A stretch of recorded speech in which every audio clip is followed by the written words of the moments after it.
Yeah, I mean, look, I think there's a lot we've been through together. I think I guess what I would sort of frame this as is just like in the larger context of just the crypto ecosystem. Um, I think a lot of folks have kind of been aware of Ordinals and all and runes since Runestone and Dog have been out. There are some newcomers, buying Dog, and maybe this is their first time downloading X first, this sort of thing.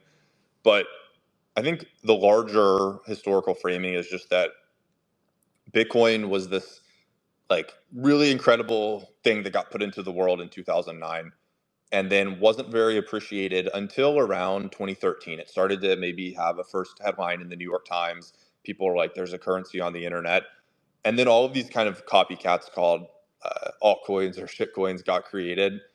And then it turned out like there was actually a lot of innovation on some of these shitcoins. As much as we like to shit on the test nets, Ethereum did a bunch of really, really badass stuff and attracted a lot of developer attention and venture attention.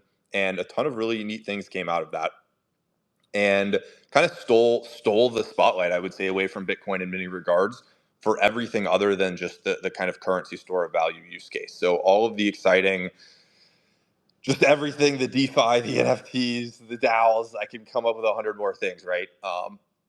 It was all very exciting. Like I personally started on Bitcoin now over 10 years ago, bought my first Bitcoin. And then, you know, as a software developer, I was much more interested in Ethereum. Like that's the exciting bleeding edge stuff. So I, shifted over there, sold some of my Bitcoin, bought ETH, and became a shitcoiner.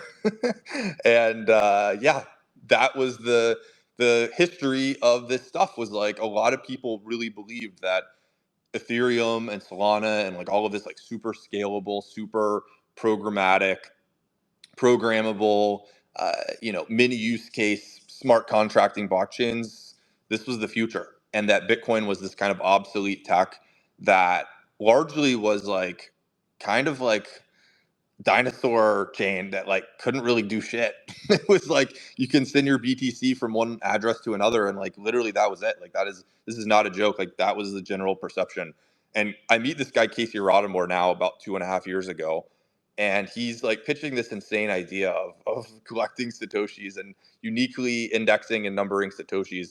And this was just a huge light bulb going off in my head, where I was like, this is like really interesting.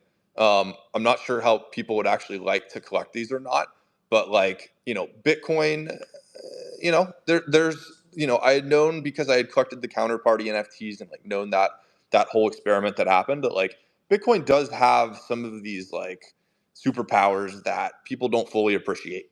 And Casey, it turns out, like was one of the people that was bringing a lot of uh, this cool stuff that was happening on Ethereum, but bringing it to Bitcoin. And it turns out that's not just like this is a cute little thing that's happening. This is like a seismic shift in all of crypto history. Is Bitcoin, the mother chain, is finally getting all the cool stuff that happened on the test nets, and aptly so. Like the name testnet is not just meant to be offensive; it's actually a paradigm for thinking about development. Ethereum can experiment and do all this crazy stuff, and it doesn't really matter because if Ethereum fails, at least early on, it wasn't a very big deal, right? You just don't want Bitcoin to fail. That would be a really bad look for everybody. So they actually do some very high risk stuff. A lot of it fails. There's ICOs, there's scams, there's all this dumb AI meets blockchain stuff that happened in 2017, weird stuff. But out of it, some really cool stuff happened. And now we finally get to bring that to Bitcoin. And Casey Rodamore, gets to have his name on the Wikipedia page, hopefully of Bitcoin. If it's not there today, I hope it will be there soon. Of this moment in time where the center of gravity of development activity of capital pouring into crypto is now no longer just Ethereum and all these shitcoins and testnets and Solana and stuff, but it's actually shifting back to Bitcoin, right? The testnets succeeded in innovating, and now that innovation that was successful is coming back to Bitcoin. And we're just sitting in this moment of time where we're barely starting to bring that over to Bitcoin again. And I think NFTs have been super successful. We're just starting to experiment with meme coins and really running back like 2017 Ethereum, but on a chain that's way bigger and a way bigger bull run. And I think that's just super exciting. So, Dog sits in that that moment of time. Runestone sits in that moment of time where we're transitioning from Web3 happening on all these other chains and all these other chains being all the attention to Bitcoin being the center of orbit of all of crypto once again. And there will be more development activity here, more Web3 use cases, more value stored on Bitcoin than any other chain. And we're going to put some respect back on Bitcoin's name. And I think it's very, very exciting to be on now the bleeding edge of bringing all that to Bitcoin. So Dog is one piece of that much larger equation, which will ultimately, I think, basically take this blockchain and give it a new chapter, right? Like we're moving past just it being this kind of basic blockchain chapter to now it's a crypto economic network that you can take these properties that make BTC so valuable, you inherit them and you apply them to a dog meme coin, and it also becomes extremely valuable. And we're basically proving that point. Um, we're proving that point in a very, very clear and profound way to the rest of the ecosystem, who still really largely mostly denies and doesn't respect Bitcoin from a technical perspective. And we're going to change that. And we're here pushing that forward. And we're leading the charge for bringing tens of millions of people to Bitcoin, to Ordinals, to have an Ordinals PFP, to trade and hold a meme coin on Bitcoin.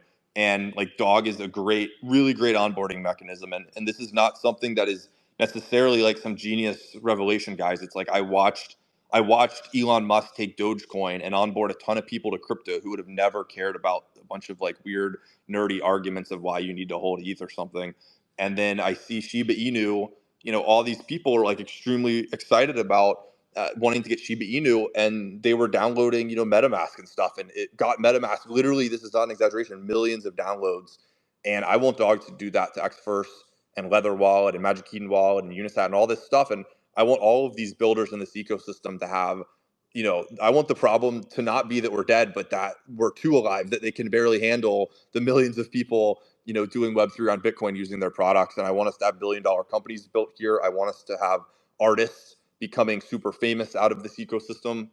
I want, developers to find careers here that they can work in this ecosystem for decades. And I want us to bring a bunch of people to Bitcoin and have Bitcoin transform from this kind of more simplistic blockchain to not necessarily changing the underlying tech, but being able to inherit the properties and have a giant Web3 ecosystem on Bitcoin. And like Dog is meant to accelerate that happening. And I think that's just super, super exciting. So that's where Dog sits. And, I'm happy to answer questions if there was any specifics around Dog or Runestone and stuff. But I think it sounds like y'all covered that history pretty well. And J-Dog, you've kind of been here. So I'm sure we're able to do a good job there. So that's the little history lesson to contextualize probably what y'all and J-Dog were talking about earlier.